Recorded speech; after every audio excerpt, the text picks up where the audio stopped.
हाय, मी जान्हवी. आज सकाळी 6:30 वाजताच मी परिणिकाच्या वेडिंग डे साठी निघाले. मागच्या व्लॉग मध्ये तुम्हाला तिचा एंगेजमेंट लुक बघायला मिळेल हा. तर पुढे मयुरीला पिक करून आजचं फर्स्ट लोकेशन रत्नागिरी जवळील गावखडी या गावाला पोहोचले. लग्नापूर्वीचे काही विधी चालू होते म्हणून मग तोपर्यंत परिणिकाच्या आईला, काकूला आणि बहिणीला छान तयार केलं. तिच्या बाबांचं पण बेसिक टचअप केला बरं का.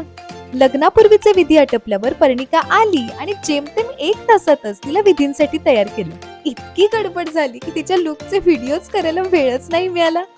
सगळ्यांना पटापट तयार करायच्या नादात आमचा असा काहीसा पसारा झाला होता.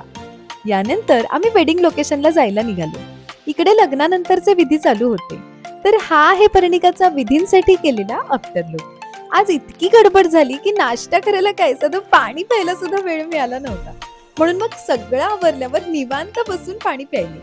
काही वेळातच परिणिकाची आई, काकू आणि बहीण यांचा रिसेप्शन साठी सेकंड चेंज केला. यानंतर विधी आटपून परिणिका सुद्धा सेकंड चेंज साठी आली. जेमतेम 20 मिनिटातच तिला छान तयार केलं.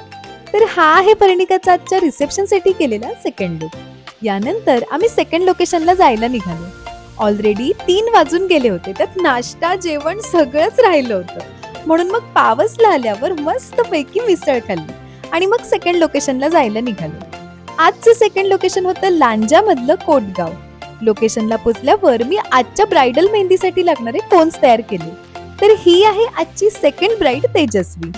आज मेहंदी काढतानाचे व्हिडिओज करायला अजिबातच वेळ मिळाला नाही. रात्री उशीर व्हायच्या आत आम्हाला काम पूर्ण करून रत्नागिरीला परत यायचं होतं. फायनली 5 तासानंतर तेजस्वीची मेहंदी कंप्लीट झाली आणि आम्ही रत्नागिरीला जायला निघालो. 1 तासाच्या प्रवासानंतर रात्री 11 वाजता आम्ही रत्नागिरीला पोहोचलो. आज सलग 16 तास काम झालं. पण खरं सांगू का, जेव्हा आपण आवडीचं काम करत असतो ना तेव्हा कामाचा थकवा जरा सुद्धा जाणवत नाही. बरं, तर असा होता आजचा माझा बर्थडे. भेटूया नेक्स्ट ब्लॉग मध्ये. बाय.